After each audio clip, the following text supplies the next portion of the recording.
मकर संक्रांति सूर्य भगवान की पूजा का दिन है, तो सबसे पहले क्या करिए? सबसे पहले ये है कि आप इस दिन गंगा जी में स्नान करिए। बुजुर्ग लोग करते हैं, आप तो जिसने आधुनिक ने सोचे होगा अरे गंगा जी तो बहुत दूर है, पर आप अपने देखिएगा आपके यहाँ से गाड़ियाँ जाती होंगी। लोग पहले तो मैं याद है मुझे दिल्ली से गाड़ियाँ जाती थी कि चलो मकर संक्रांति का स्नान है, और हमारी हर बुजुर्ग माँ दादी संक्रांति में स्नान करने जाती थी। तो पहला है गंगा जी में स्नान करिए। आई थिंक टफ हो गया तो ठीक है, आसान करते हैं। तो जो नदी आपके पास है, आप जिस नदी तट के पास आपका शहर है वहां स्नान करिए। अगर वो नदी भी नहीं है तो कोई कुआं, तालाब, जलाशय, कोई भी प्राकृतिक जलाशय है उसमें स्नान करिए। और आप मेरी तरह अगर फ्लैट्स में रहते हैं तो ये काम करिए, जिस पानी से आप नहाते हैं उसमें थोड़ा सा गंगा जल डालिए, थोड़ा सा तिल डालिए और उस जल से स्नान करिए। क्यों मैं स्नान की इतनी महत्व बता रहा हूं कि हमारे यहाँ जब गीले बदन सूरज की रश्मियां हमारे शरीर पे पड़ती हैं तो हमारा शरीर में बहुत ज्यादा हमें स्वास्थ्य मिलता है। क्योंकि जब होता है कि हम आज बंद कमरों में नहाते हैं, कपड़े पहन के बाहर आते हैं, तो गीले बदन, इसलिए देखा होगा कभी भी आप जब तीर्थ में जाए, आपने नोट किया है जब भी आप कभी तीर्थ में जाते हैं तो वहां कभी भी कपड़े पोंछने की परंपरा नहीं है। आप पूरे विद कपड़े, जो स्त्रियां विद कपड़े स्नान करती हैं वैसे ही बाहर आके मंदिर में जाती हैं, सूर्य को अर्घ्य देती हैं। पुरुष भी जाते हैं, डुबकी लेते हैं और ऐसे ही गीले बदन वो सूर्य को अर्घ्य देते हैं, पूजा करते हैं। पॉइंट इज कि गीले बदन पर सूरज की किरणें पड़े। इसी बात को मुझे लगता है वेस्टर्न लोगों ने ज्यादा अच्छा समझा। आप कभी देखिए वो करते क्या है, they will take a bath in the sea और a river and then they do sun basking. वो गीले बदन, वो भी बदन नहीं पहुंचते। तो गीले बदन, तो कल भी जब आप नहाएं तो थोड़ी देर गीले बदन रहिए, मत पहुंचिए अपने आप को, गीले बदन रहिए ताकि उस उगते हुए सूरज की रश्मियां आपके शरीर पर पड़े। इसे सूर्य स्नान भी कहा जाता है कि जब गीले बदन पे अल्ट्रावायलेट किरणें पड़ेंगी तो आपका जो बदन है वो एकदम महक उठेगा। जो बीमारियां हैं, जो कष्ट है, जो कीटाणु, हम कोरोना के काल से मुक्त हो रहे हैं, तो आप इनसे बाहर आएंगे। तो सबसे पहला काम कि आपने किसी शुद्ध जल में, जो मैंने कहा गंगा नदी तो आपके पड़ोस की नदी नहीं तो पड़ोस का कोई कुआं, तालाब, और उसमें आप थोड़ा सा गंगा जल डाल के और थोड़ा सा तिल डाल के आप उसमें स्नान करिए। उसके बाद आपको सूर्य को अर्घ्य देना है, टू बी थैंकफुल टू सन। तो सूर्य को अर्घ्य कैसे दिया जाता है? मैं बहुत आसान चीजें बता रहा हूँ, कहीं पंडित की किसी कर्मकांड की जरूरत नहीं पड़ेगी। आप एक तांबे का लोटा ले, तांबे का नहीं हो तो घर का जो आपके घर में लोटा है, लोटा नहीं है तो ग्लास ले लीजिए। कर्मकांड इंपॉर्टेंट नहीं है, आपका भाव इंपॉर्टेंट है। पर अगर आपके घर कोई तांबे का पात्र है, कोई तांबे का लोटा है, तो तांबे के लोटे में आप शुद्ध जल लीजिए, गंगा जल लीजिए। गंगा जल आपके पास नहीं, आप पड़ोसी से मांग लीजिए, आपके पास आज भी पूरा टाइम है, आप अरेंज कर लीजिए। उस गंगा जल में आप लाल केसर, लाल फूल, अक्षत चावल के दानों को कहते हैं, अक्षत डाल के आप सूर्य भगवान को देखते हुए जल उन पे चढ़ाइए। इसको अर्घ्य देना कहते हैं। और कोशिश करिए कि जब वो जल गिर रहा हो तो उस गिरते हुए जल से आप सूर्य भगवान को देखें। यानी जब आप जल अर्घ्य दे रहे हैं तो अब जैसे आप अर्घ्य से दे रहे हैं तो जो धार गिरेगी उस धार से आप सूर्य भगवान को देखिए।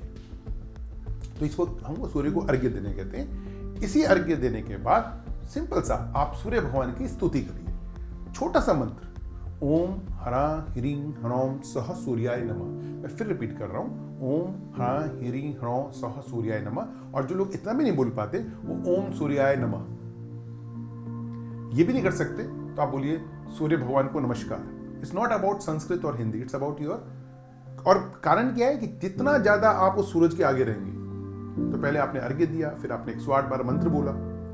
उस 108 बार मंत्र बोलने के बाद आप अपने वापस नीचे आके अपने कमरे में आके आप, अगर कोई भी आदमी, ध्यान से सुनिएगा, अगर कोई भी हृदय रोगी है, किसी को हार्ट से रिलेटेड कोई भी प्रॉब्लम है, या किसी को आंखों की कोई समस्या है, किसी भी तरह की आंखों की समस्या है, या कोई काफी समय से बीमार है, तो केवल आदित्य हृदय स्त्रोत का पाठ करें या सुने। मुझे पता है आज की डेट में पाठ करना मुश्किल है, आप सुन सकते हैं। आप आदित्य हृदय स्त्रोत का पाठ करिए। ये हमारे कहा गया, ये हमारे स्वास्थ्य के लिए, और जिनकी मैं आपको एक बहुत बड़ी, मैं बताता भी लोगों को, अगर किसी की आंखों की प्रॉब्लम है तो रोज आदित्य हृदय स्त्रोत का पाठ करें और कल से शुरुआत करें।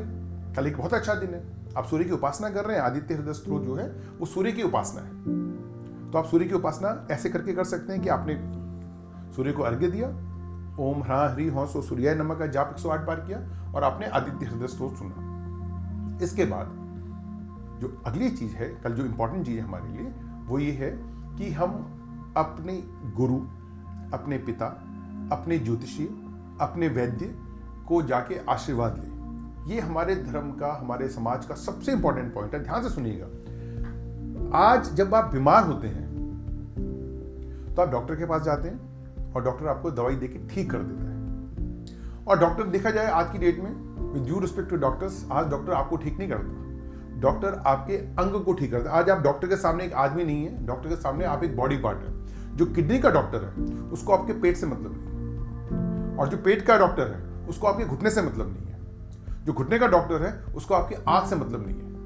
वो कोई नहीं देखता, उसको पता है आपका घुटना ठीक करना है, नी रिप्लेसमेंट करना है, nothing to do the eyes. जो आंख का डॉक्टर है उसे पता ही नहीं कि आपके कमर में भी दर्द है। तो आज इलाज व्यक्ति का नहीं होता, आज इलाज खंड खंड अंग का होता है और इलाज हो जाता है। लेकिन पहले क्या था? पहले था कि आपका वैद्य, आपका ज्योतिषी पहले ही आपको बता देगा कि आप ये पूजा कर लीजिए या ये दवाई ले लीजिए, ये जड़ी बूटी खा लीजिए कि आप बीमार ना पड़े।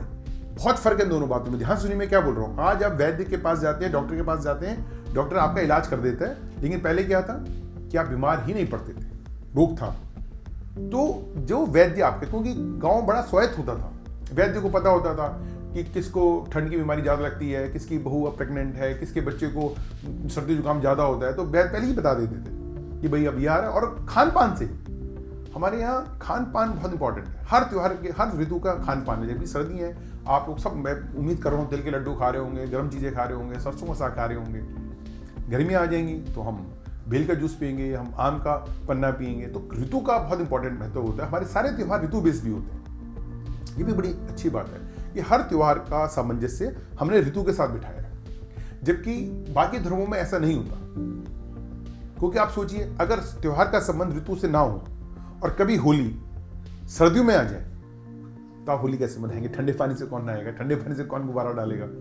गर्म पानी के गुब्बारे तो मुझे लगता है हो नहीं सकते। तो हमारे यहाँ त्योहारों को ऋतुओं के साथ भी बिठाया गया। इसके बारे में भी कभी आपसे मैं चर्चा करूंगा। तो यहां पर आपने अपने वैद्य को इस बात की, जिसको आप इंग्लिश में बोले तो thanksgiving day to your doctor, thanksgiving day to your astrologer. हमारे यहाँ फादर्स डे है, मदर्स डे है, वैलेंटाइन डे है, तो उसको आप डॉक्टर्स डे कह सकते हैं। कि जो भी आपको, क्योंकि मैंने आपसे क्या कहा था, सूर्य स्वास्थ्य का कारक है, इसलिए उसके प्रतिनिधि कौन है आपके जीवन में? वैद्य। सूर्य ज्ञान का कारक है, उसके प्रतिनिधि कौन है आपके जीवन में? आपके गुरु, आपके टीचर। सूर्य ज्योतिष का कारक है, उसके प्रतिनिधि कौन है?